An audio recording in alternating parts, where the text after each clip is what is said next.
Hello, and thank you for calling the Higher Self Hotline, your direct line to the divine. You've been led here by your inner knowing, and you've arrived right on cue. I'm your host, Zoey Greco, and together we'll make the ethereal earthly, helping you consciously embody your spiritual knowing and most authentic self.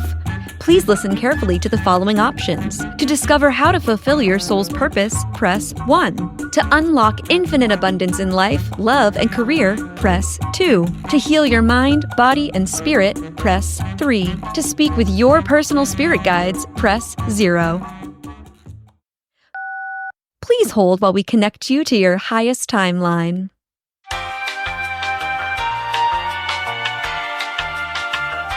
Well, I gotta say, if there's one thing that I get complimented on pretty frequently, it is my intros. Pretty much any guest, if you go back and listen to the episodes, they always go, wow, I've never been introduced so astoundingly before. I don't know why. I like to bring the good juju at the beginning of the episode. And to be fair, you are one of my favorite people. So it's really easy to talk about how great you are. It's really easy to get excited and get other people excited about having you here. And I'm really excited because this is our first time trying out kind of this new format for the Let Me Ask My Psychic episodes. How are you feeling about diving in and being here with me today? Oh, so good. We got so many good questions, and I just love listening to these episodes with you. And when I'm listening to them, I'm also thinking in my head, like adding my own bits just in general, my own thoughts. So I'm excited for this to come together. I feel like listeners are starting to really get the questions that we want to be receiving. So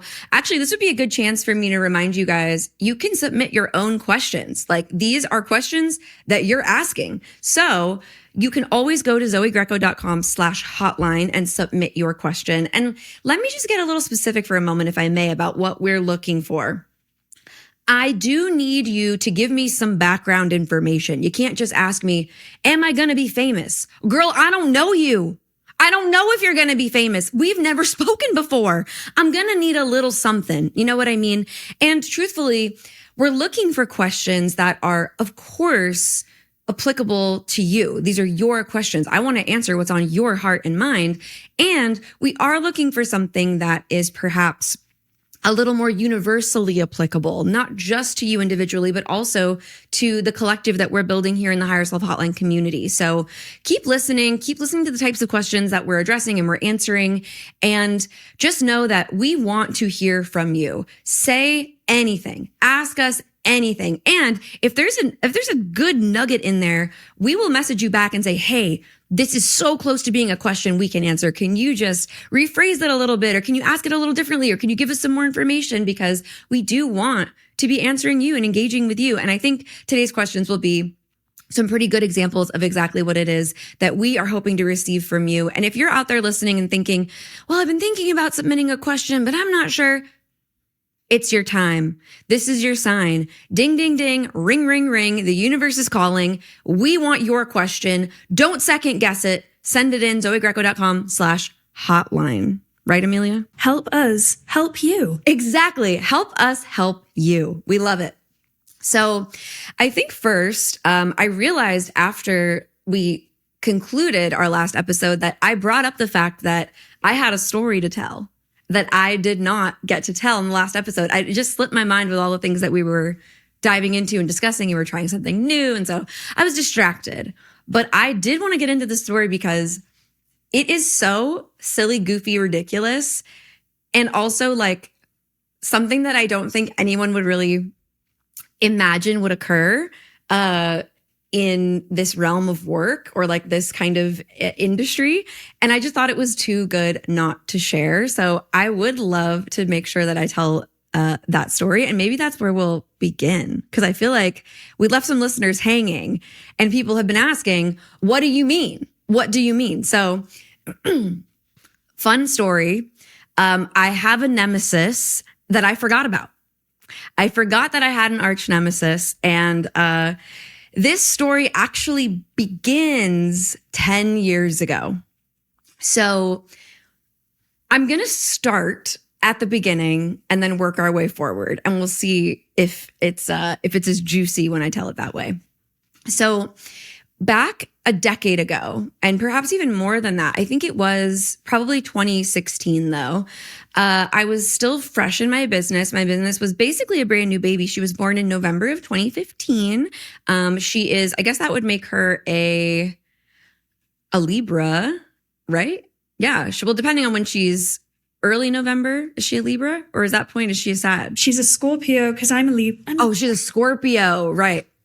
Of course. Damn. Okay. First of all, I want everyone to know, actually, we're going to get into this after the story because I do want to talk about your big three. I want to talk about your human design so people can get to know you a little bit as well. First and foremost, my business was just a brand new baby, and I was really excited to get to know other people in my industry. And at the time, Yelp was a huge, huge part of how I was connecting with clients and customers and other people in my field, other practitioners.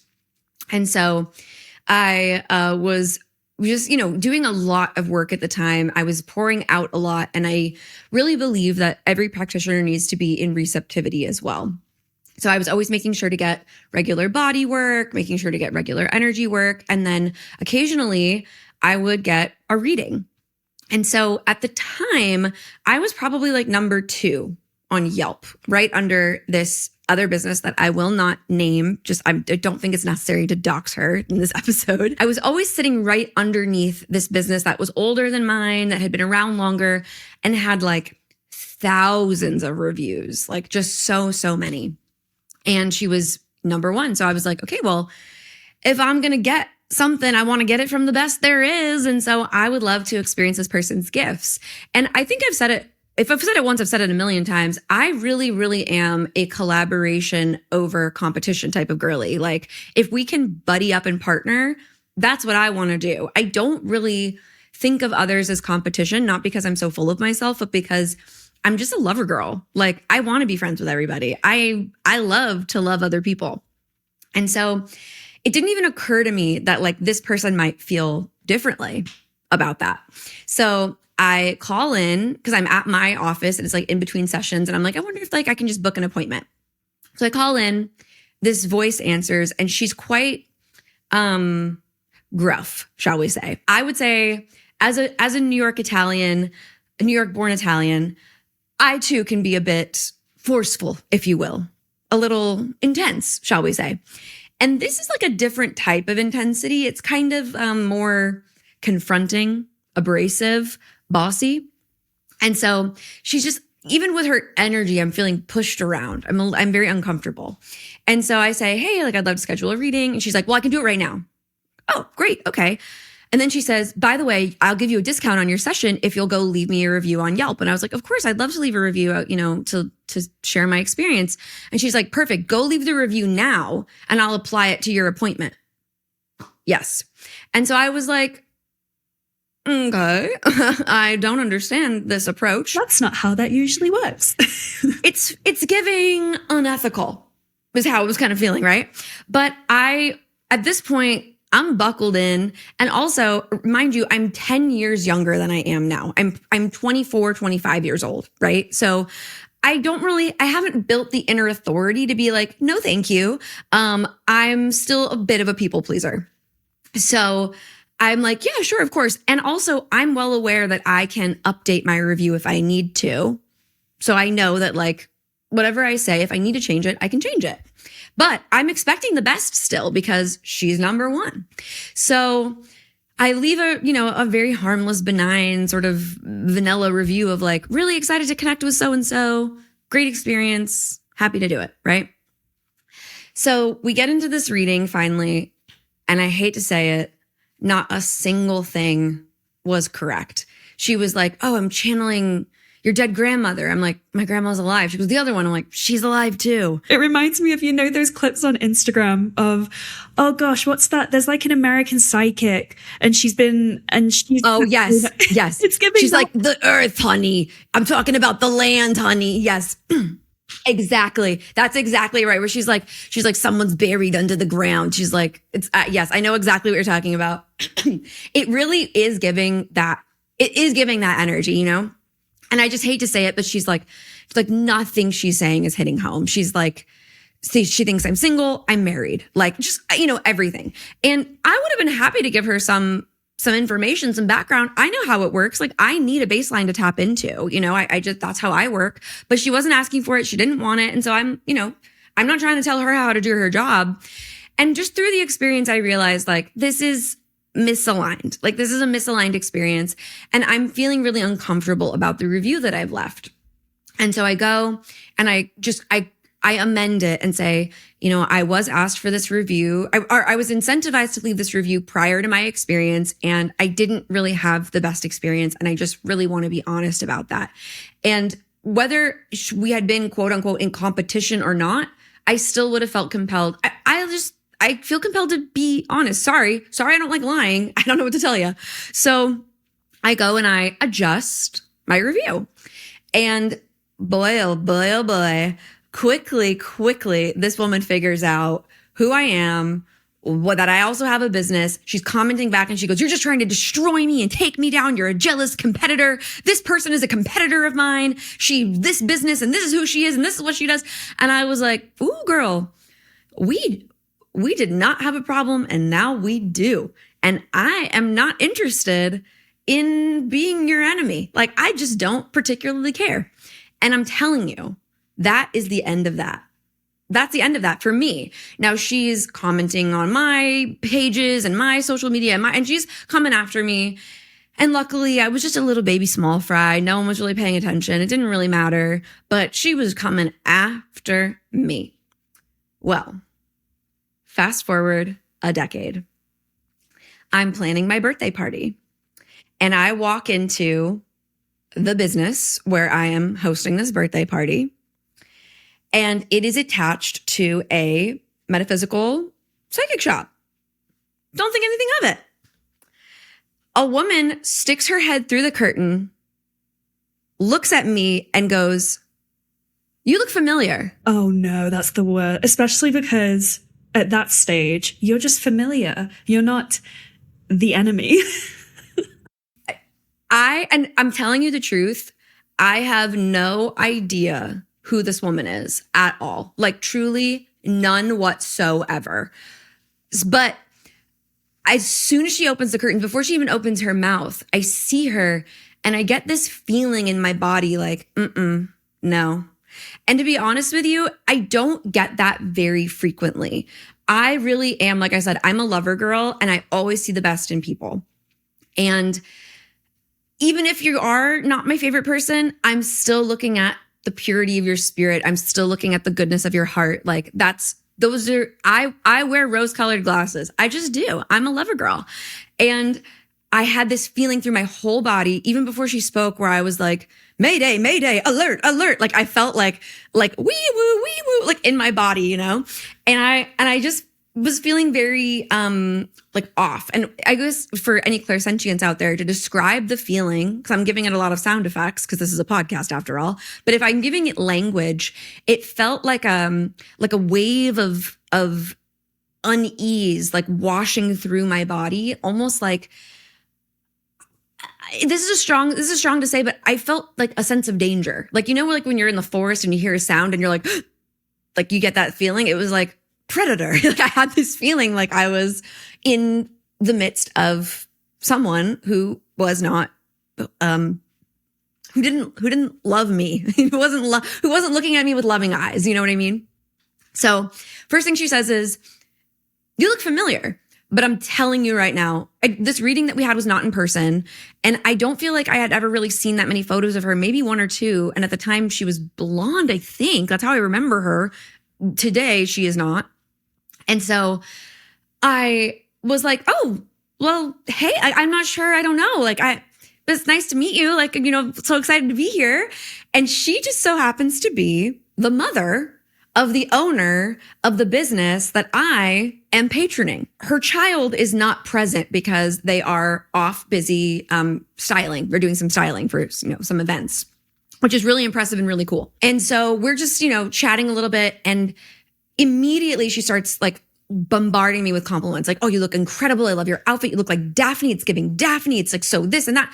And to be frank with you, that's a very common experience for me, for people to like, I'm not even joking. And I mean that so sincerely. Like, it's very common for me to walk into some place and people to like want to take photos with me, or just because of what I'm wearing, not because of even who I am. Like, I'm famous for not even being myself. They just love my outfits. People love to take pictures with me, whatever.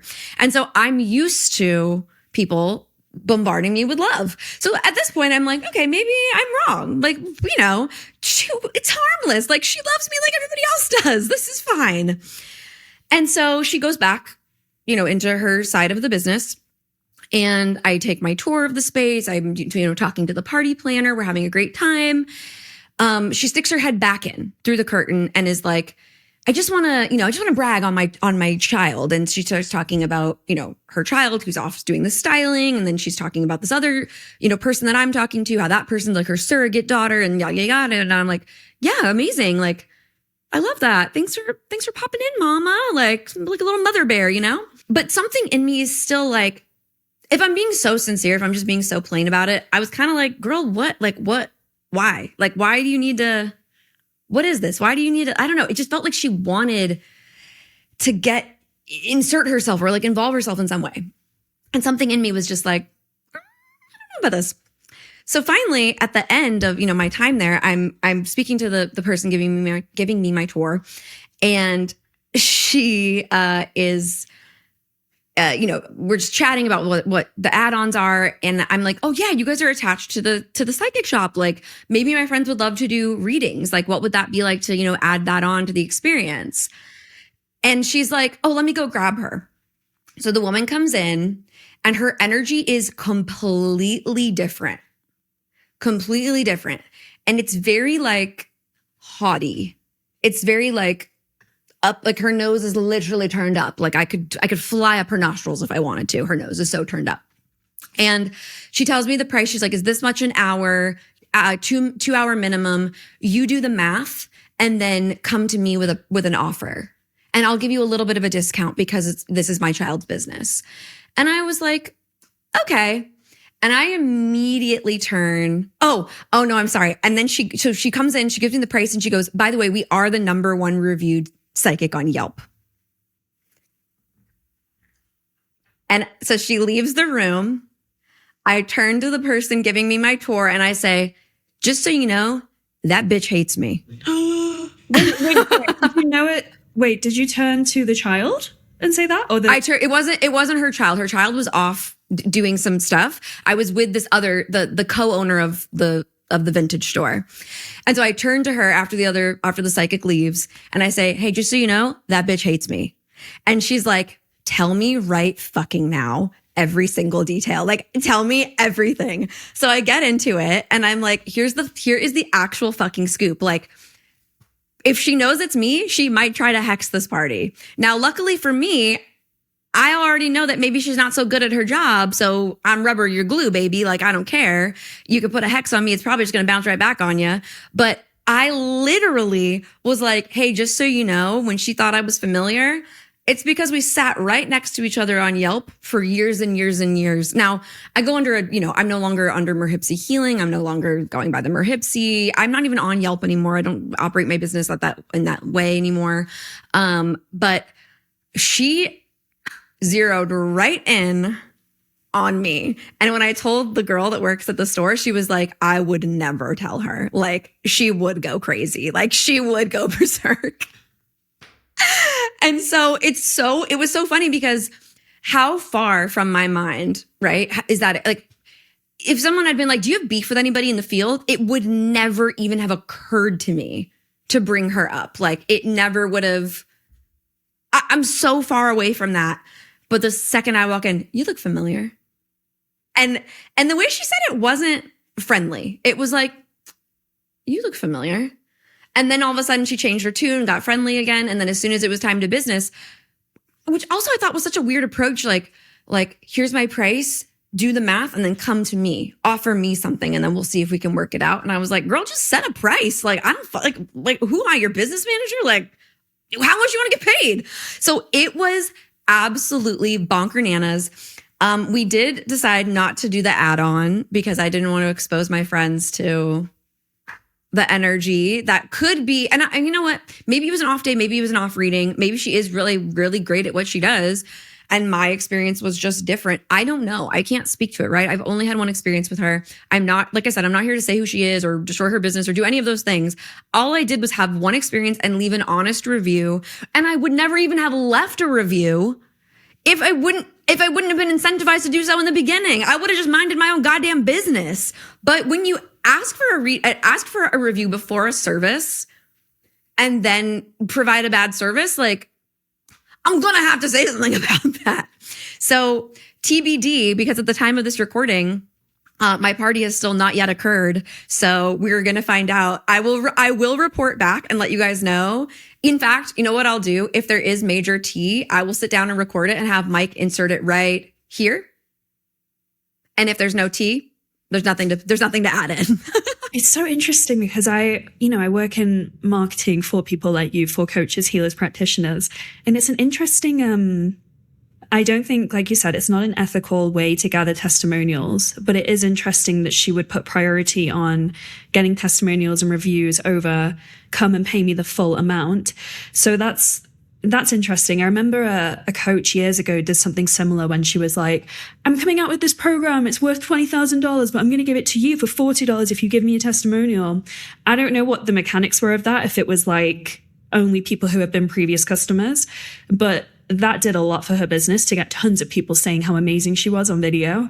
And it was the same gray area of like, yeah, but you incentivized getting a review and a testimonial. I don't know the right answer, but I would like to think if someone is leaving a review on this podcast, we would never ask for it anyway, but like, it's because they have felt aligned with the message that we're sharing. Leave a review. Yes, if you enjoy it, but take it, we're not forcing you. There's no, you have autonomy to do whatever. Totally.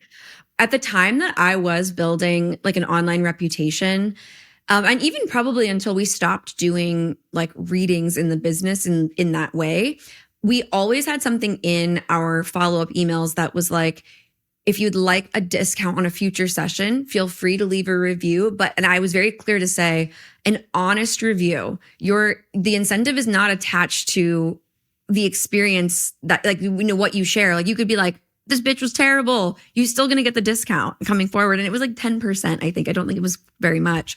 But that was well after the experience, right? Like you're allowed to incentivize, I think, reviews, but not in the way that you're reviewing something that you have yet to experience. That feels really strange to me. And it was an offer and an invitation. And it was like she waited to make sure that it posted. Like she had to see it before she would commence with the service. And I was like, this feels weird to me. And just the vibe was off from the very start. But it's interesting because like the body keeps the score, right? Like I had never actually even met this woman in person, but the fact that my body was in recognition of like the energy and the energetic exchange that we had already perhaps experienced with one another was so interesting to me, because as soon as she was like, oh yeah, by the way, we're the #1 on Yelp, which was always their thing. Like that was what she was constantly touting. I remember she had a location in a different spot in the area, which is why I didn't even expect that would be her when I saw the other place that it was like on their windows, I believe. I could be wrong, but I'm like pretty positive it was on like her door or her windows or something where she was like #1 Yelp psychic in, Phoenix or whatever. And I was like, wow, I love that for you. And also like, just, I don't know. I had never felt the need to say things like that or do things like that. So it was very interesting, but I knew as soon as she's like, by the way, we're the #1, it was like, it went right through me. And I turned around to this other girl and I was like, that bitch hates me. Those are my exact words. I was like, by the way, that bitch hates me. And she was dying. So that's my story about running into my nemesis and forgetting that I had one and remembering that I have one. And TBD, if she's going to try and rain on my parade, we'll find out. Oh my goodness. I don't think I have a nemesis, not anymore. I would have said like, oh, like bullies in high school, but like we're all over it. Like we're over that. So when I'm like, I don't think I have someone where I'd be like, ooh, you still hate me. But you never know because I don't circulate near them. Yes. I mean, that's what I'm saying is like, it never would have occurred to me. But then when we ran into each other, I was like, oh yeah, you don't like me. and honestly, like I have nothing, I have no opinion of her except like my opinion of her has been, well, I guess you could say like expanded because I have more interaction with her now. And to be honest, she's exactly the person that I remember her to be, like the type of energy that I recall her having. And you know what? Truly, I mean this from the depths of my heart. Like there is a practitioner for everybody. And while I did not have the experience that I was hoping for or looking for, I'm sure that she has been able to maintain a highly, highly successful business because she serves a certain demographic in a way that they feel served by. Now, would I call it maybe genuine service? I'm not sure. I don't know. Again, I haven't worked with her for 10 years. I would be very intrigued to try again. But at the same time, I don't know if it's worth it. But I do feel like, you know, who am I to judge? I'm not here to judge, which is why I'm not interested in like sharing her, you know, information. But man, oh man, sometimes you really just put something in your past and it circles complete. And I do believe we were in Mercury retrograde when I was there, or at least in like the shadow of retrograde. So it doesn't surprise me that it's giving me a chance to like close the loop on that. But if I see her when I go in for my party, I'll give her a big hug and say, nice to see you again, and see what happens. No, I agree with that. I agree. And I think like the last thing I'll say on it is trying to clock what her thought process was. It almost sounds like she recognized you, didn't know who you were, and was nice to you. Realized who you were after the first time and was like, crap, I was just nice to this person. I don't really like her. Wanted to come back and try to control the situation by just saying, you know, this is my child, this is their store, like all of those things. And then there's a power dynamic shift where it's like, oh no, like I need to assert a level of power. And now she's asking me for something because she doesn't remember who I am. Excuse me? So I can only imagine that must have been a very interesting experience for her too.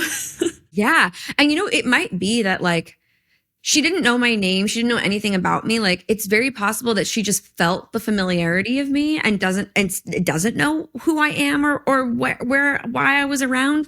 But it just felt like somehow, some way energetically, we clocked each other and still persisted in like a, you know, because technically we were meeting for the first time. We had never met before. So it's just very interesting to me that like, you know, two intuitives put two psychics in a room together and let them read each other upon first impression. It was pretty interesting. So I will report back if there's anything juicy to tell. And I will report back if there's nothing juicy to tell. But I didn't tell the story over on my Instagram because me and the store follow each other and I love the store and I support the store. And like, I'm not trying to like bash someone's mom. You know what I mean? But I did think it would be a fun story to tell over here on the podcast where we live in our own little private world. You mentioned last week how like badass the owners of that store are and how like excited you are to collaborate with them. So yeah. I'm obsessed. Listen, however I feel about this woman, she gave birth to one of the coolest human beings on the planet. And you only get to do that when you yourself have an extreme cool factor. I mean, clearly she's got like swag and magnetism and power. She's just using it in a way that like I wouldn't personally use mine. That's about it. You know, it's like we all have power. And it's just about how we decide to exercise that power. And she and I are just not in resonance on like how we use our power. Point blank, period. So I have nothing but good things to say about her child, their store, everything about it. And I'm really looking forward to the experience. And also, like I said, haven't had a reading with her in 10 years. So who knows what it would be like today. But if anyone wants to be a guinea pig, let me know and I'll connect you. So Amelia, I don't know if we did this last time on the last episode, but I would love if you would tell listeners your big three. Did we cover that last time? We did not. I might have mentioned that I was a Libra, but so my sun, I'm a Libra.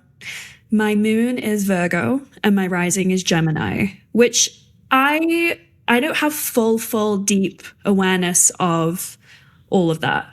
However, the things I do know, when I speak to people who are aware, they're like, oh yeah, you show up as such a Gemini. They say like, because I wear a lot of jewelry and just kind of how I am, a little bit cool, some people say.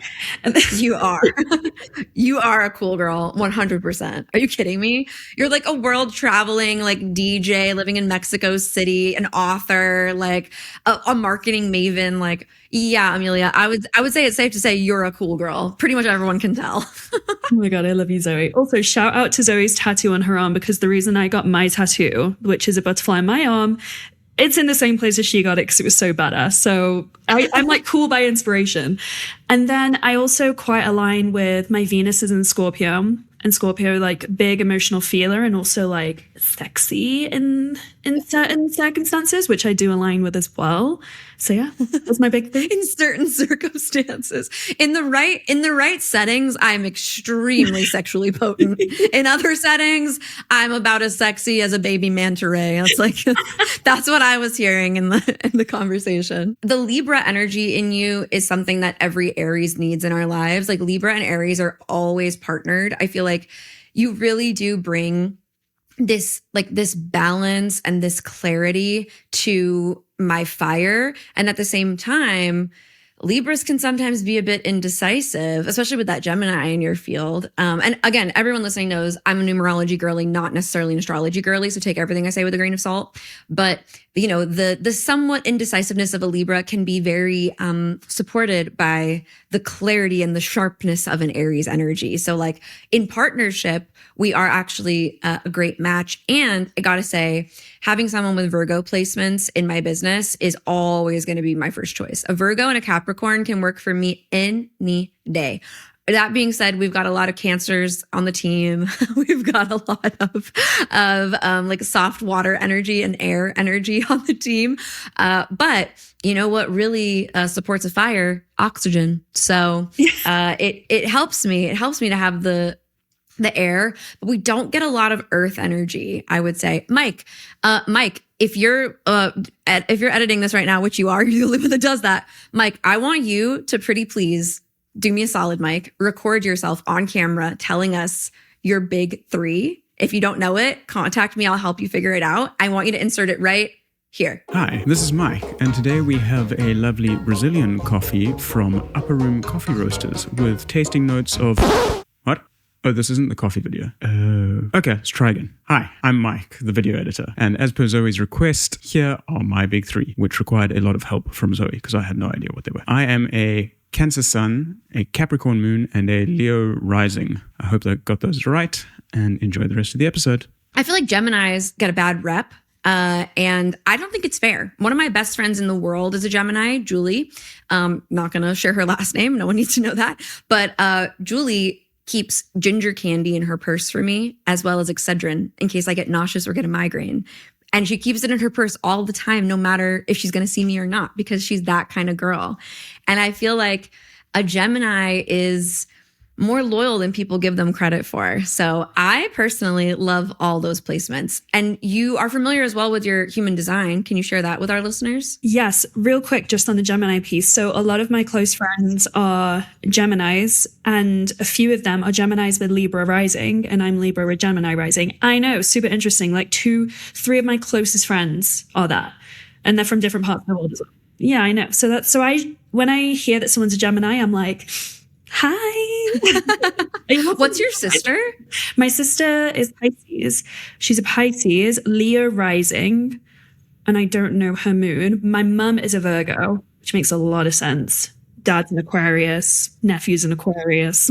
My mom's an Aquarius, and she is the quintessential Aquarius. Like anytime she does anything, I'm like, babe, it's because you're an Aquarius. And my dad is a Sag, and I just feel like it doesn't surprise me. Like the fact that I was raised by a Sag and an Aquarius, like you don't even have to know me to know what I'm like. And it's like, it fits to a T. So I think that's so funny. I really see the Leo in your sister. I think she would be great to come on and bring on as well for like maybe like a big sis advice segment. Cause I feel like the 3 of us would have a really good time together. She would love that. And I always have a theory that someone is going to hear and be like, no, you're wrong. A lot of the Leos I meet or Leo risings have like wavy hair, big hair. All of the Leos I know personally or Leo rising have big wavy hair. whether it's big wavy hair or just like their hair is a big part of their like essence or their energy or their kind of like one of my very good friends, Sammy, is a Leo. She's the only Leo in my life, which is like a crime. Any Leos out there that want to be besties, DM me at the Zoey Greco. I would love to hang out with you. Sammy is like, her hair is just so gorgeous and long and just, it's not like big and you know, like lion-esque, but it is like long and like luscious and just amazing. And I totally agree with you. I think Leos and their hair are like peas in a pod, you know, like a Leo without hair. Any Leos out there that don't have hair, write into zoegreco.com/hotline and let us know about your journey about being a Leo without hair, because I'm sure that that's a really interesting experience for you. And Amelia, remind us about your human design. Generator, same as you, I hear. Oh, yes. I think we're both generators with sacral authority, and we're both responders. So we just love making shit, and we love like being told what to do. In certain circumstances. Under certain circumstances, Amelia is potently sexual, and only under certain circumstances does she like to be told what to do. And maybe those circumstances are the same. We'll find out in a future episode. We'll find out if you're like me. TBD. Amelia, anything fun to report from your life in the last like week or so? What's been going on with you? Oh, I've been feeling very luteal this week. My period is due in about 2 hours. Yeah. Literally due today. And so this week has kind of just been a bit like more flat energy. I was writing some of my book that I'm working on last Sunday, and I had this feeling of like, oh my gosh, I just spent hours working on one chapter and I feel really drained and really deflated and very much like, do I really think I can do this times 25 chapters?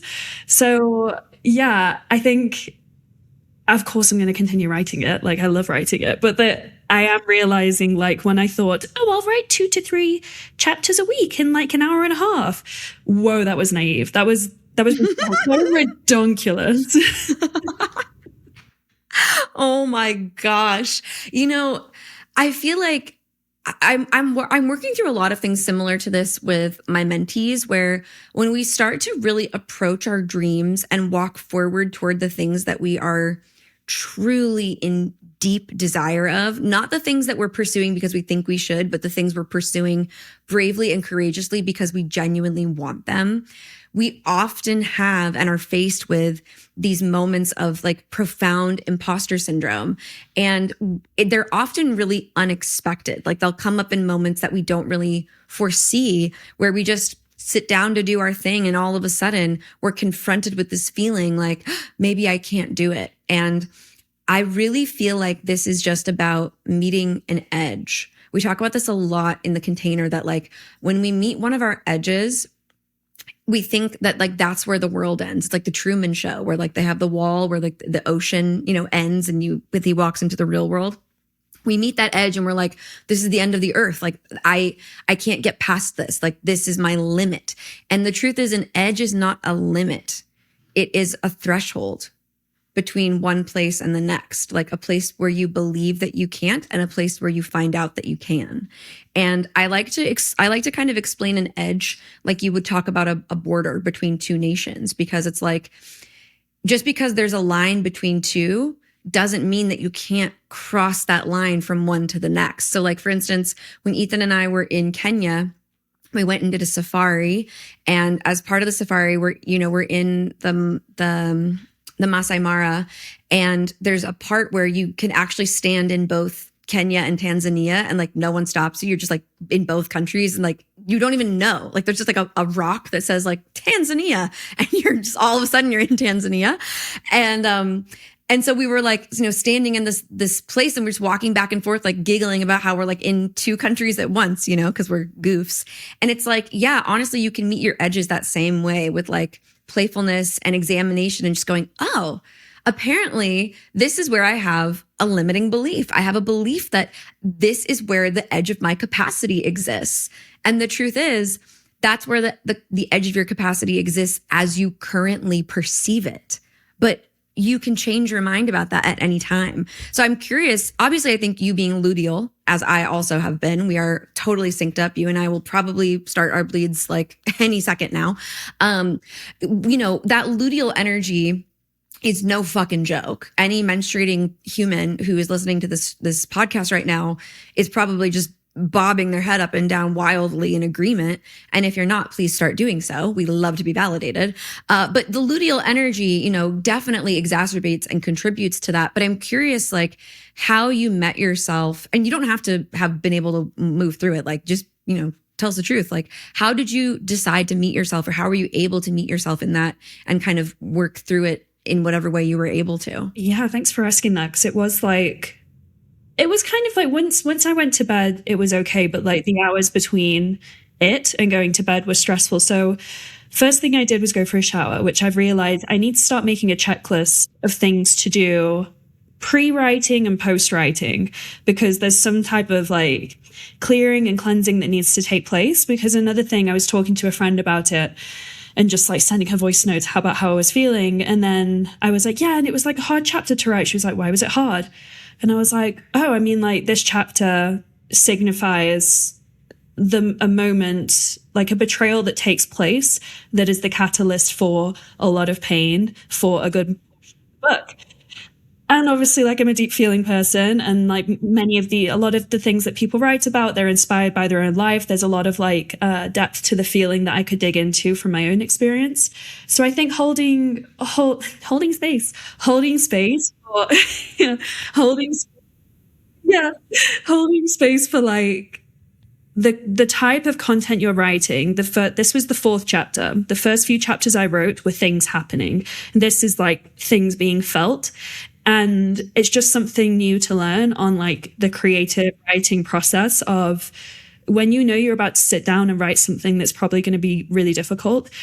What's the word? It's not just owe it to myself. I have a responsibility to prepare accordingly. Because if I'm not able to open the space and then close the space and just carry it, and I'm saying this, people might be listening who are like longtime creators being like, yeah, bitch, yeah, like that. You got to do that. Actors, artists, writers, everything in between is part of it. And I've just realized it in the past weekend. So yeah, I need to make a checklist, need to make rituals.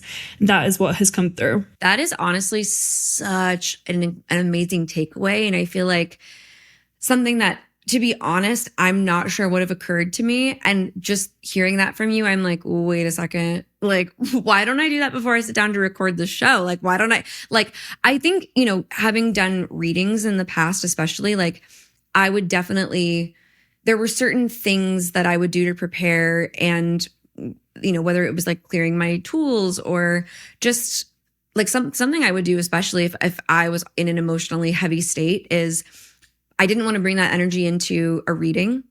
And as a hormonal person and a person with PMDD and things, like, it's a lot to consider my emotional state before I'm entering into someone else's energetic field. I would watch bloopers from my favorite shows because it would just elevate my energy into like joyfulness and laughter, which would be, it's like laughter is very, like, there's a word for this, but almost like it like cracks, it breaks density. It's dissolving. It dilutes and dissolves density. And so that was one of the things that I used to use that would help me a lot. But as you're sharing that, I'm like, oh, wow, there's so many things in my life that I could be ritualizing that like I'm not.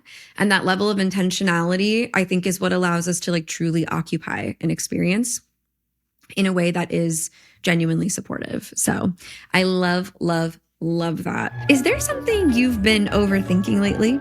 A decision you keep circling, a situation that feels a little confusing, or a moment where you just wish you could ask a psychic what's actually going on? How'd I know? I must be psychic or something. One of the things I've learned from doing this work for years is that a lot of the time, people are already sensing the truth of a situation. They just want a little perspective, confirmation, or guidance so they can trust themselves enough to move forward. And that is exactly what the Let Me Ask My Psychic segment is for. Listeners send in their questions, and I choose a few to respond to right here on the podcast, offering intuitive insights, insight into whatever situation they're navigating. And the best part is that submitting a question is completely free. You're welcome to write in about a decision you're trying to make, how you want to show up in the world and be seen, a shift that might be happening in your life, a relationship dynamic you're trying to understand, or honestly, any situation where you could use a little more clarity and advice directly from me. If you've been dying to ask a psychic something, head to zoegreco.com/hotline and send your question my way. If I select it, we'll explore it together here in an upcoming episode of the show. And who knows, the answer you've been looking for might show up right here next week. Tune in to find out. And I'm feeling like it's time for us to maybe get into some listener questions. Are you feeling that way too? I think so. We got some good ones. All right. Well, Mike, you know what to do. Drop that intro right here. Feeling like something's missing in your life? Searching for clarity in the chaos? Unsure of your next move or just need some wise guidance? It's time for Let Me Ask My Psychic. Right here on the Higher Self Hotline, Zoey Greco is ready to dial into the divine and deliver some heavenly hints just for you. So why not give us a ring at 1-800-HIGH-ANGEL? Because who wouldn't want a little angelic advice? Okay. All right. So Amelia, you've got some questions for us today, and I would love if you would begin reading them off. Start with whatever one resonates for you. Ooh, that's a question. Okay. Why do we feel guilt when setting boundaries with people who disrupt our peace? And how can we move past that without losing our compassion? Okay. This one is also something we're working through a lot in the container, actually, because when you decide to unmask and decondition in order to live through your authenticity and your true nature, you inevitably disappoint other people. And we end up, can you read the first part of the question again? Why do we feel guilt when setting boundaries with people who disrupt our peace? Yes. So we often feel a lot of resistance to even setting those boundaries because we know there's going to be an emotional consequence. And when we're deconditioning and we're starting to feel firmer in our needs and feeling called to set boundaries around those needs so those needs can be met, we are often met with exactly the consequence, the emotional consequence that we have been resisting, which has kept us in the behavior of the people pleasing, the performing, the conditioning, the masking, and the lack of boundaries. We self-sacrifice and self-abandon in order to avoid that moment.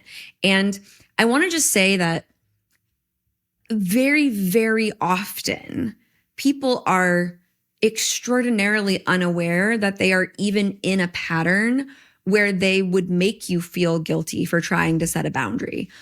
In their minds, what's happening is they're just trying to maintain an agreement that you have, a status quo that exists between you that may be unspoken, and you're suddenly the one trying to change it.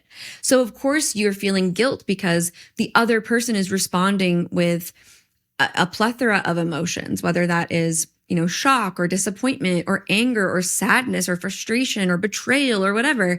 And the truth is, first and foremost, I want to say that person is likely unaware of how they're making you feel. They're probably more so focused on how you're making them feel.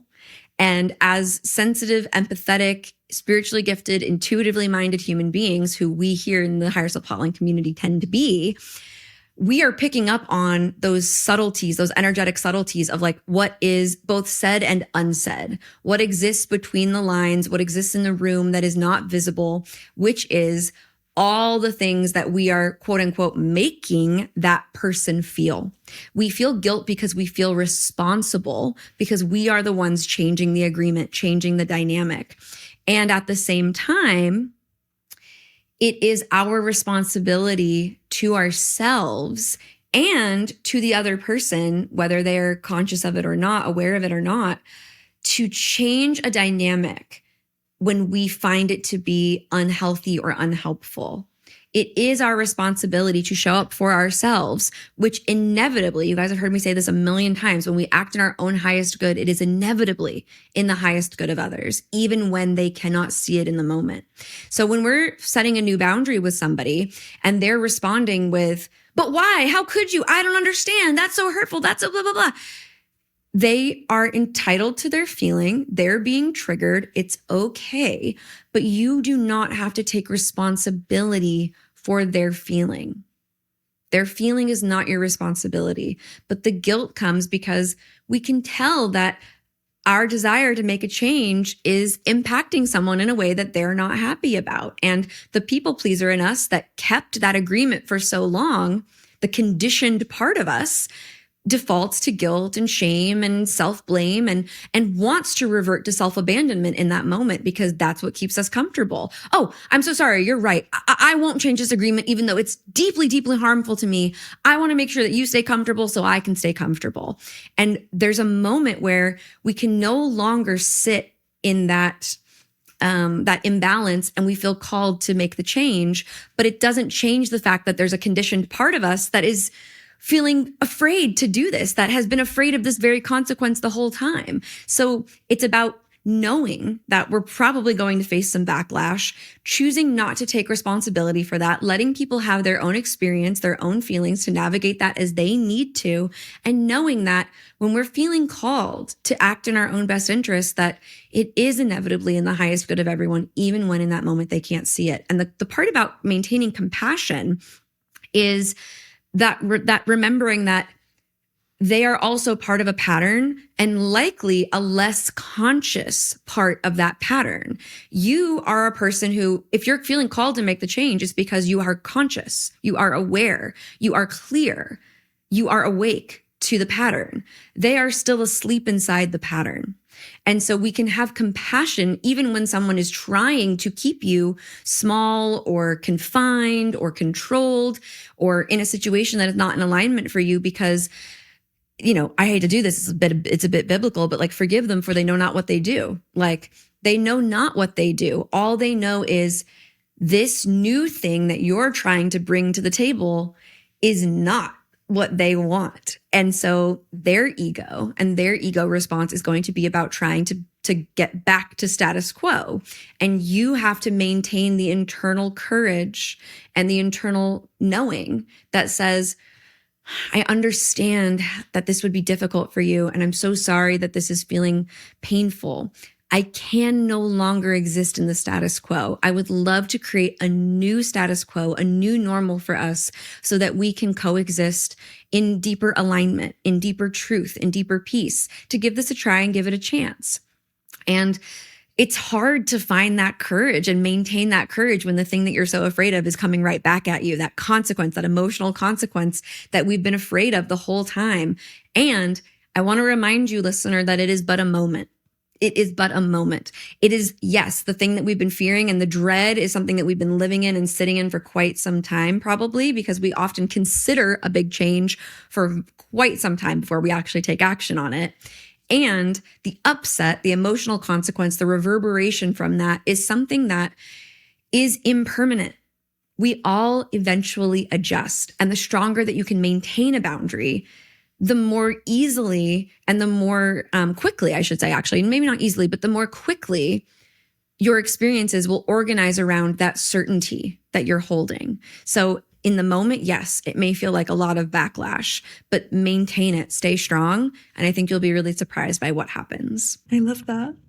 I love that. And like when I was thinking about how as well, I mean, context is everything. We don't know what this person is specifically referring to, but in the last few years of cultivating relationships with healthy people and people that love me and understand that like the relationship is a co-creation.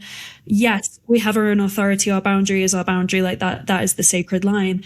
And also I've had this great experience in the past of having people set boundaries with me and vice versa. And it be met with, yeah, it's like a little bit sticky. It's a little bit uncomfortable. But then oftentimes it's like, okay, well, I love you. This isn't going to, like, if someone's setting a boundary with me and it's like a bit of a shock to me, I'm like, okay, well, it's not that big of a shift.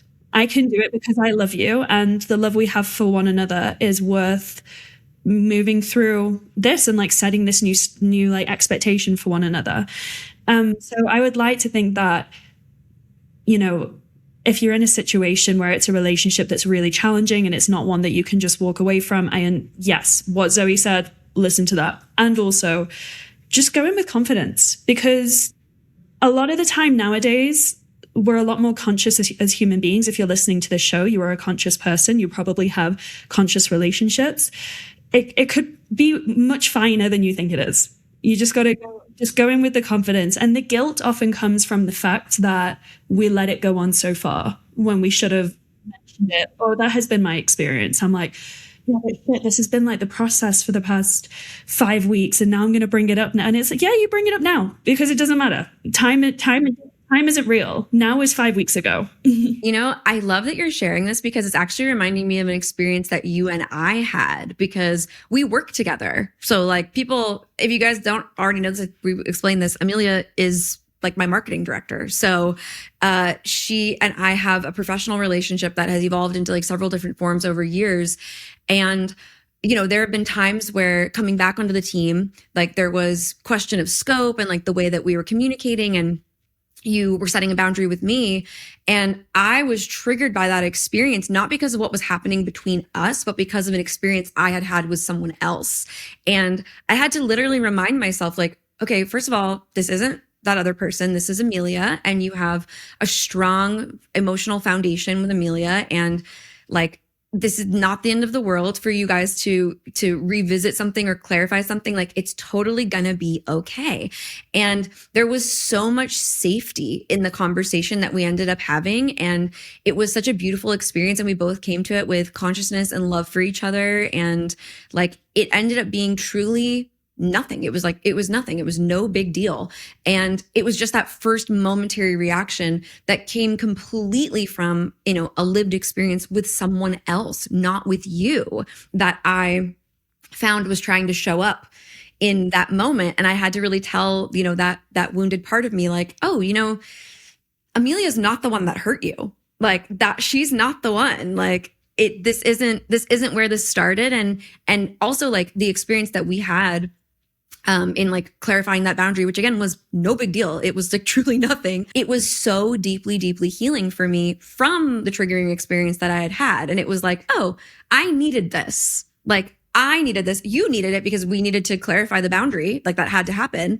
And then turns out I needed it because it was a healing experience. I don't know if you have anything to speak out about that, but I just thought that was interesting that like we've actually had an experience like that. And I was like, oh yeah, it was a little sticky. And then it was like, oh, we love each other. Yeah. And that right there is a beautiful example of, I was putting into practice what I'm saying to you about like, you listener, say it when you feel it rather than weeks later. But that is because in the past with clients, that has come from very difficult conversations where I have not done that. And it comes from practice. It comes from you learn by doing. And so that conversation we had, it happened in the moment. We resolved it within like a few hours, done and dusted, love each other. But that has come from years of like not doing it straight away and having to have those awkward conversations and that residual discomfort as well. So yeah, you learn by doing. So start doing. Yeah. Okay. You learn by doing. So start doing.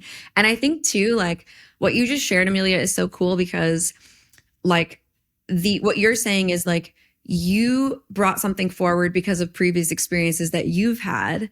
And so like there was something that occurred between us that like triggered an awareness of like, oh, I've experienced something like similar to this. I need to change it now rather than let it persist. And then I had my own trigger on the other side of that, which was like, oh no, like I'm in trouble. I did something, you know, and it's like, wow, that all, oh my goodness, none of what either one of us were experiencing truly had to do with the other person. And so instead, like, thank you for having me both took back, personal responsibility to meet each other where we truly were, which was with each other, not with, you know, I'm not your other clients. You're not my other, you know, collaborators or freelancers. Like, we are totally unique people to each other. And we really met each other in that experience. And like working with you is a breeze and an ease. And I feel so comfortable and confident to have really honest conversations with you. And I think that speaks to what you were saying too, which is like, you know, when you do have, you know, conscious relationships, it's a lot easier to do this work. And when there are people in your life that are less conscious, you are usually the one that has to set the wheels in motion, and people can't always meet you there, but they learn how to by failing first, by struggling to have those experiences. And the relationships that are worth it are ones where you can give people the grace, find the compassion so that they can build that skill going forward and do it differently in the future. Agreed. We didn't wake up like this. This is an amalgamation of years of trauma, of being bullied in high school and never trusting women and never trusting friendship. And only in the past 3 years, I can confidently say I've arrived in this place. So yeah. And you're such a good friend, Amelia. You're a wonderful friend. No, truly, you're a wonderful friend. And you really are, as a woman who values my relationship with other women, I would never know if I didn't know that you carry that with you, because you show up in such loving sisterhood in every way. So I just want to speak that to you as my friend. Everyone else can hear it too if they want to, but I'm just saying this to you.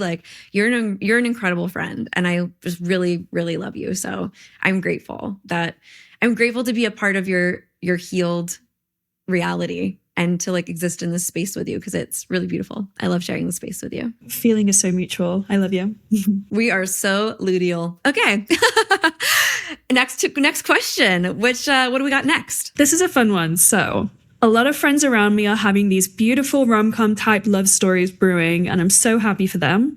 And also, where's my great love story heard? How can I be looking inward to call in more of a romantic lifestyle? So I think it's good to say for context, Amelia, here, I am very single.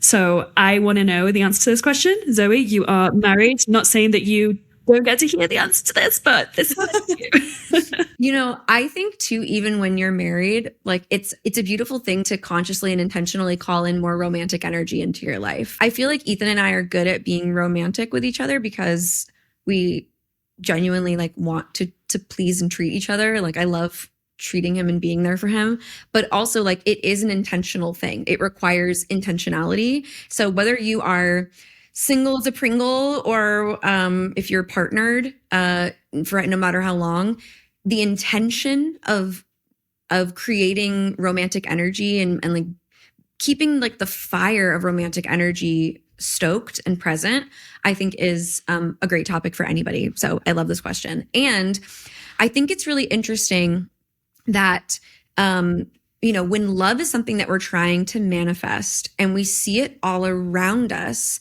we actually tend to slip into this feeling of lack or scarcity. Oh, there's only so many rom-com meet cutes to go around. All these people around me are getting theirs. There's a shortage, supply and demand. And I actually think of it more of along the lines of when you decide to buy a new car. And this has been proven through psychology that when you decide to buy a new car, all of a sudden, or you're thinking about buying a new car, you're seeing that car everywhere on the road. You're all of a sudden I'm seeing it everywhere. The truth is, it is not actually more present on the road. Instead, the truth is that your brain is wired to recognize patterns. And once you bring something into your focus, you then are wired to recognize it out in the world. So whatever it is that we are thinking of or that we are reflecting on, our brain literally is wired to find it in the world, to create proof of the belief that we have. So if the belief that we have is everyone out in the world gets their rom-com meet cute but me, we are going to see everyone in the world getting their rom-com meet cute but me, right? That's the belief. That's the experience that we're having is this is available to everyone but me. And I'm not saying this is exactly what the question asked, but it is to say when you're seeing something around you constantly, I want to lovingly remind you that it's on your mind. Therefore, your mind is created, literally wired to recognize it out in the world. Your brain is just doing its job. It's not necessarily that all of a sudden it truly is more prevalent, though it may suddenly seem more prevalent in your field and in your circle. And to that, I would say that's actually a good sign because it means that it is quite literally in your field. So when something is in your field, it's very important for you to adjust your mindset to be one that is receptive to that energy. So if you feel that all your friends around you are having their rom-com meet cutes and they're starting all these relationships, if the belief is everyone has this but me, that is the experience that we're going to persist in. But if the mindset is, oh my God, romantic energy is all around me, like I'm probably next, that is what we are going to experience. So first and foremost, your brain is actually a big part of this process. I hate to like remove the magic of it. Go back and bleep it, Mike. And everyone's gonna be like, what did she say? But it's, I hate to, you'll never know. But me and Amelia and Mike know. I hate to remove the magic from it in any way, shape, or form. However, that is a part of it. Is like your brain is a part of your manifestations. Your thoughts and your beliefs need each other, right? Like they need each other. So it's important to recognize that your brain is a part of it. And if your brain is recognizing something, good. If something is actually happening more around you, good, because it means that it is entering your field and therefore it is within reach. It is within your grasp. It is in your field. And so what can you do to invite more of that energy in? Soak in it, baby. Celebrate your friends. Be around. Go out. Do things like be in the energy. Buy yourself flowers. Take yourself on a date. Do the things that feel romantic. What feels romantic to you? Even like self-pleasure, like spending time with yourself sexually. Like, yes, like bask in that energy, be in that energy, and know that the more that you claim it versus staying in the belief that like it's all around and it just somehow you're like immune, resistant, like you're some sort of mutant that can't experience what everyone else does. Like that is actually how you invite it in and create the space for it to exist. But it's actually a good sign. It's a good sign that it's in your field, and it means that it's literally all around you. All you have to do is open yourself to it. And you might be out there listening and thinking, I'm open. What more could I possibly do? I want you to really sit with the thoughts and the beliefs that you have. Because if the belief that you have as you're listening to me is, what more could I possibly do? I'm doing everything and it's not working.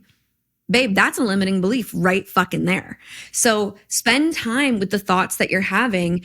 And when you hear or perceive or experience a thought that you see is in dissonance with what you're trying to create or what you're trying to bring into your world, take notice and decide to change the thought so that you can be in the energy versus working against the current. Like melt into it, surrender into it, swim in it. It's a lazy river. Let it deliver you. Let it take you. You don't have to swim against the current. It's not going to get you where you want to go. I loved all of that. I love like soak it in, Miss Single Pringle. Yeah. And I also, in my own experience, I've had like a long stint of not dating and part intentional, part unintentional. And when I got to this stage for like the first period of it, I was like, it's the men that are the problem because I'm into guys. Like, it's the men, they're not around. Like, they're all useless, whatever. Partly true. And also I did get to a stage where I was like, well, where am I holding myself responsible? What type of love am I surrounding myself with? And at the time, no shade to previous friendships, but I was surrounding myself with quite unhealthy, like not unhealthy friendships, but like friends who were in unhealthy relationships who are like no longer together. And that was a long stint of like this couple. They weren't like good relationships. And I'm like, okay, so if I'm not going to surround myself with true healthy love, how am I expecting to invite it in? So that was one of my main things. Like, obviously you can't choose that your friend is in a good relationship and it's not their fault or anything. But I am glad that today, the friendships I do have, there's like really gorgeous relationships and I love being around them and like that type of energy.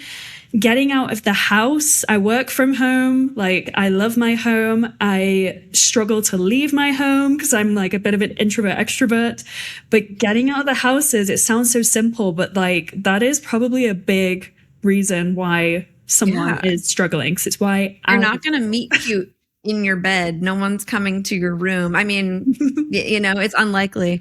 What you said is so important. I actually get this feedback a lot as a married person in a really genuinely happy relationship. Even some of my mentees who are trying to manifest new relationships have said like, one of the reasons I chose you is because I really admire the relationship that you have. And we're a part of a big social group where everyone is married pretty much. There are like single ladies in the group, but pretty much the majority of us are happily, healthfully married.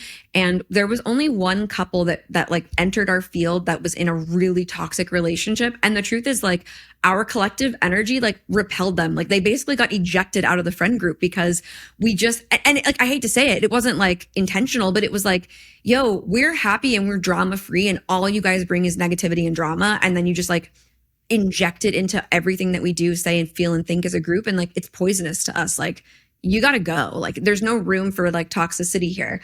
And I think, you know, like, even in my group, like, no one speaks poorly of their partner. No one's having like marital problems or issues. Like, and it might sound like pie in the sky, like, yeah, right. No, for real. Like, this is really a group of like happy, healthfully partnered people who are drawn to each other, because I don't want to hang out with people who are bitching about their partners. It doesn't feel good. Like, it doesn't feel good to me to be in that energy, because I'm out of resonance with it. It's truly not a vibrational match for me. So I think what you're saying is really important, Amelia, which is like, you know, are the people around you a vibrational match to what you're trying to create in your life? Because if not, that does impact your field. So it's not to say you need new friends, but it is to say, if you have friendships around you that are, you know, unhealthfully partnered or unhappily partnered, and you're trying to become partnered, it's something to consider. It's something to think about, like, at least how much you engage with your friend regarding their partnership. Can you exist in that friendship outside of their partnership? And in some cases, no. In some cases, it's like, that's all they're dealing with. It's all they're thinking about. Like, there's nothing else on their minds. And you just have to be like, it's going to be okay. But truthfully, I think, you know, prioritizing your own lived experience is really important. Like, it's okay to put yourself first, guys. I know you're hearing me and you're like, yeah, I should put myself first. No, for real. Like, for real. Are you putting yourself first? And if you're not, could you please? That would be great. I know we're going a little longer on a recording than we meant to, but you know what? Whatever. So let's do one more question. Let's hit him with a trifecta. Ooh, okay. I am going to pick wisely. Pick the best one, Amelia. Just kidding. I am going to go with, because I would love to hear your perspective on this. How do you deal with navigating people perceiving you, both positively and negatively, as a front-facing business owner who needs to be in the public eye for biz, but is afraid of getting it wrong? I actually just had this conversation with one of my mentees yesterday, because we were talking about, you know, she's getting ready to branch into entrepreneurship and work for herself. And she was saying like, well, I don't know what I want. And I was like, no, I'm not buying that. I'm not buying that you don't know what you want. What's deeper than that? And she got to the place where she said, I'm afraid that what I want will hurt me or hurt others. And this person is a particularly ethically, morally driven person. I would say more consciously connected to her moral compass than most people that I engage with regularly. And there are people like this. Like when I was saying my mom's an Aquarius, this is what I was talking about, is like, she's a social justice warrior. Like she's, you know, like very, I feel grateful to have been instilled with those qualities as well. I claim it. And so I really resonate with this client.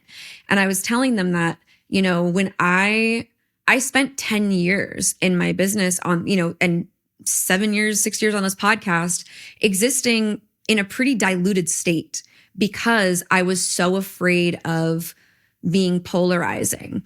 Not because I was afraid of the backlash, but because I was afraid of hurting people. I was afraid that my opinions or my words or my thoughts or my feelings or my whatever would be harmful to others.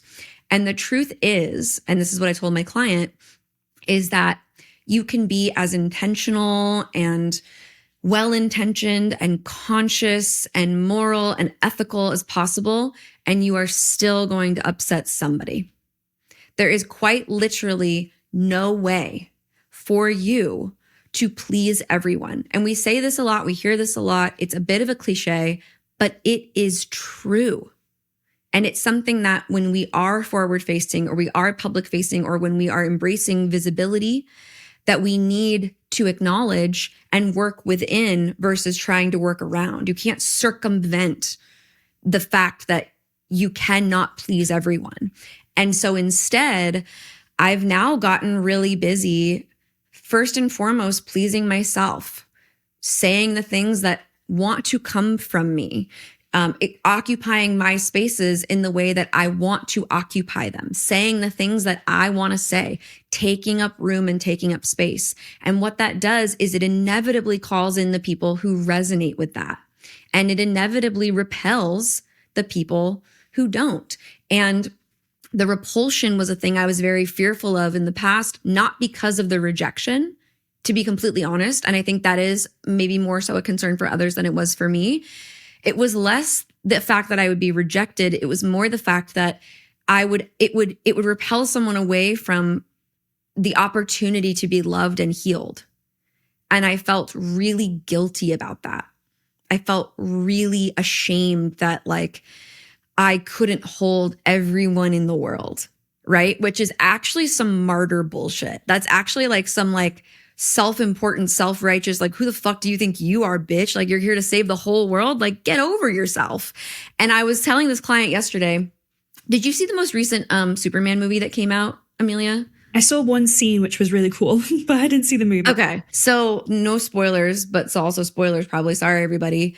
I resonate with Superman the most of any superhero, because even more so than Wonder Woman, which is saying a lot, because I cried full body shaking sobs during Wonder Woman because I was like, women can do anything. And I was like so amazed by that.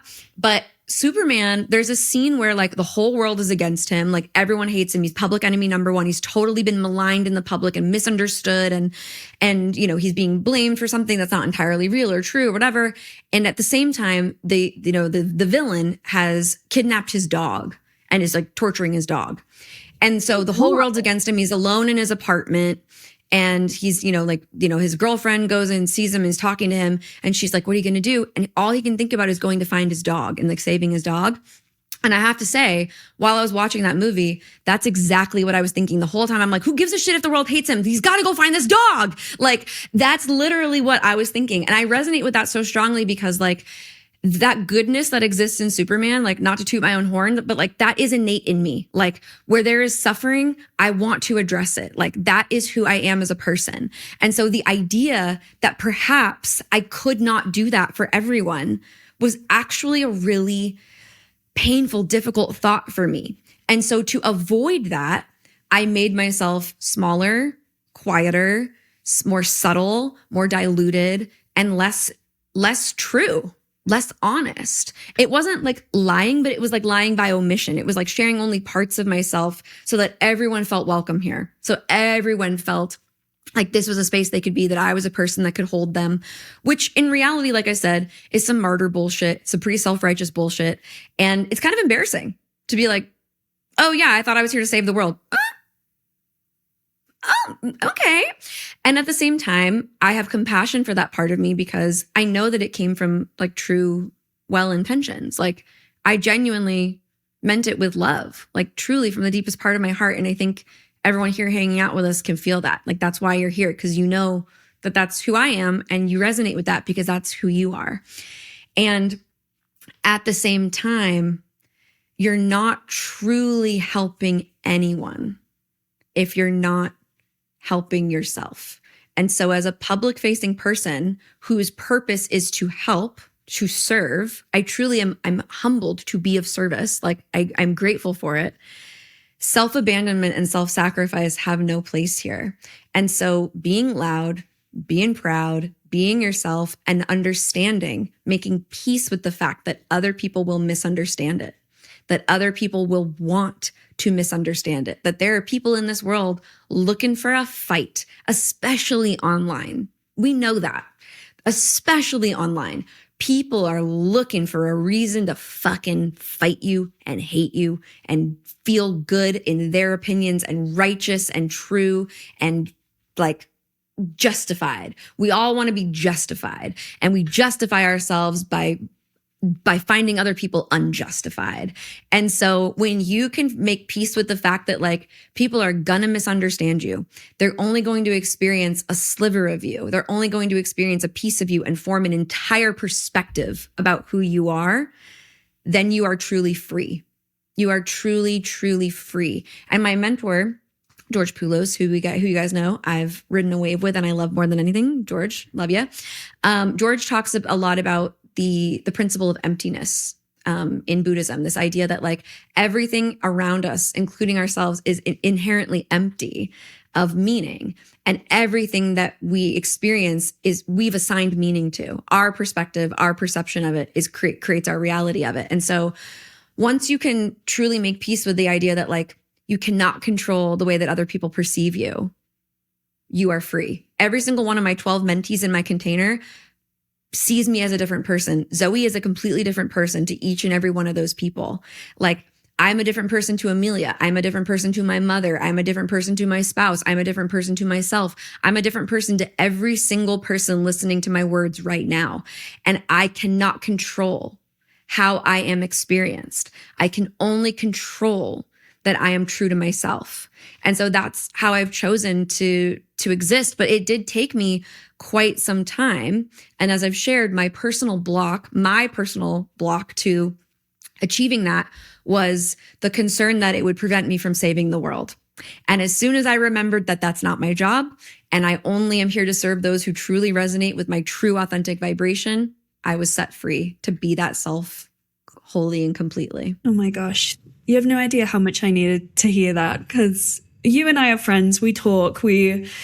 Everything you just said was so beautiful and necessary. And, you know, in my own world, as Zoey mentioned on the last episode or a previous episode, I have a Bookstagram account. I post about books in a type of way that's just unique to me, whether it be like fun stuff, whether it be opening a dialogue about something. I really love to do it.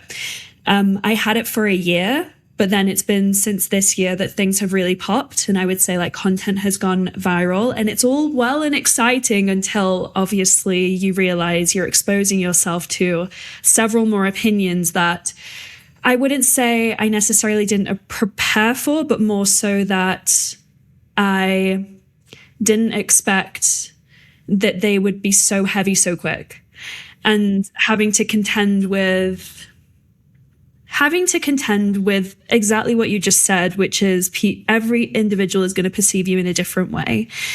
And at this stage, which is very minimal experience I have, it's only been happening for the past 3 months that things have been doing well. I'm trying to meet it with this mindset of patience, openness to feedback if it feels healthy and constructive. I said to you, you were saying the other day, Zoey, like, oh, like there's some feedback about XYZ. Like, would you want to hear? I'm like, I fucking love feedback in career, professional. You're a responder. I'm a responder. Like, give me the feedback. And I appreciate a bit of discourse. I want open dialogue and conversation because I want that opportunity to grow.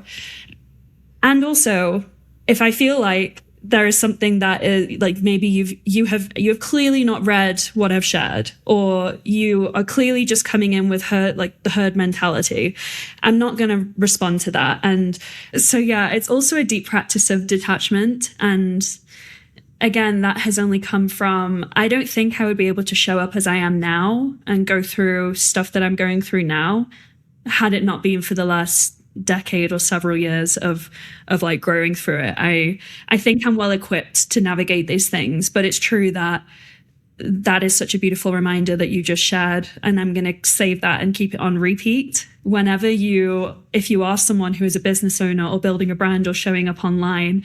It's inevitable. You're going to find people who are not only angry with something that you share, but they are going to give it to you as much as possible. And the last thing I'll say is, when people look at snippets that I post online, they're only getting one slice of me.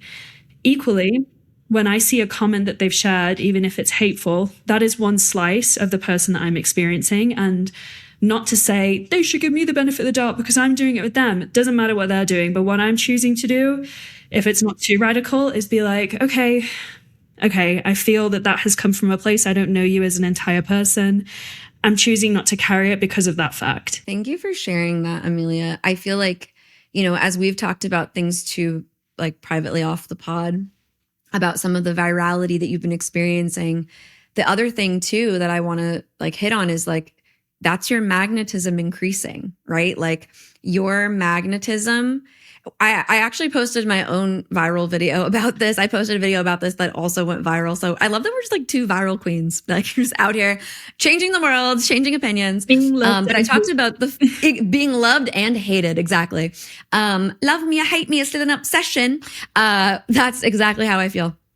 And, I talked about how magnetism, like magnets are both repellent and attractive. And when you increase your magnetism and your potency of your magnetism, it will be both more attractive and more repellent. And it is very often the case, especially online, that people don't tend, when they resonate with something super strongly, they don't tend to like speak on it. It's very hard to get people to positively engage online, actually. It's much, much easier, which is why we have this whole thing called rage baiting, right? Like people rage bait for engagement. Like it's much easier to get someone to engage negatively online. And that's just like the place we are in humanity at this moment, is where we're all a bit raw, a little like where everything feels quite abrasive to us. Like it's like the whole world's kind of sandpapery right now. And so people feel more inclined, more emboldened to share their vitriol than their victories, like they're more inclined to be hurtful than celebratory. And I would love to just encourage anybody who's listening right now, really create a space online and create a world that you want to live in. Positively engage, comment on videos lovingly, like compliment a stranger, talk to people you meet in the world, engage lovingly, because that's how our world becomes more loving. Like I choose to be a person. I have almost never left a hate comment.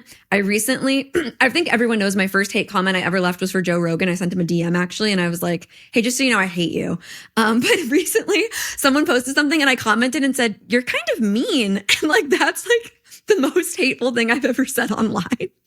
And I feel like I appreciate that. And honestly, to be frank, like, I think it creates karma for me. Not to say that what, you experience or anyone else experiences is karmic. Like, a lot of that is outside of our control, like I'm saying. But I do think that like I've built a little bubble of protection around myself. I've been online as a content creator for over a decade. And the amount of hate that I've had, I can count on like both hands, and the amount of love I've had, I can't quantify. It's too much. It's too big. So I want to remind everyone that's here, like we're lover girls, we're sweetie pies, we're cutie patooties. Like the higher self hotline community is cutie patootie coded. Like I don't know what to tell you. So keep being cutie patooties. Like be out in this world, making the world more cunty, fun, loving, and sweet. Like be out there boldly, unapologetically, honestly, and let people misunderstand you. Not to go all Mel Robbins on us, but like let them misunderstand you. Let them, think your outfit's too much. Let them be confused by your, this or your that. Like truly, truly, truly, it does not hurt you for someone else to think something about you that isn't true. It only hurts you when you allow their thoughts to become your beliefs. And you don't have to do that. They don't belong to you. What I always say, whatever anyone thinks about me is none of my goddamn business, whether it's good or positive, whether it's good or bad. I love that. Whether it's good or positive, because it can only be those, whether it's positive or less positive, it's none of my fucking business. And frankly, I'm just here to operate off of my inner knowing of who I am. And while I welcome the feedback, I accept the feedback that resonates and I release the feedback that doesn't. Well, I think we're done for the day. Would you say, Amelia?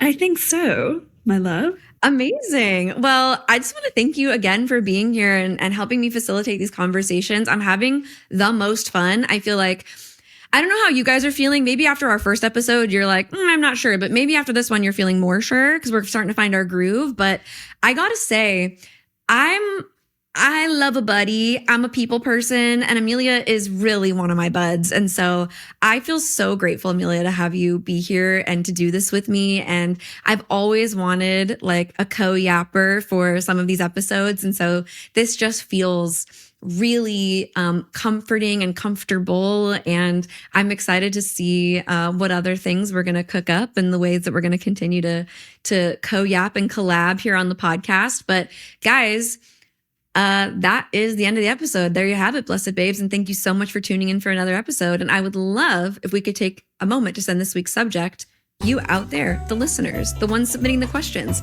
some love, sweetness, and positivity as we continue to grow together and find the courage to be ourselves no matter what. If you would like to submit a question for the next segment of Let Me Ask My Psychic, go to zoegreco.com/hotline, submit your form there. And remember, we need a little bit of context, people, okay? You're hearing the questions we're answering. Ask something like that, okay? But we're here for you. And of course, you can connect with me on all socials at the Zoey Greco. Connect with Amelia over on at the Velvet Page. You can't miss her by reminding you that you are important, you matter, and you are perfect exactly as you are. I love you. Your spirit guides love you. Amelia loves you, and the universe loves you. So until next time, keep answering the call of your higher self. Bye, friends.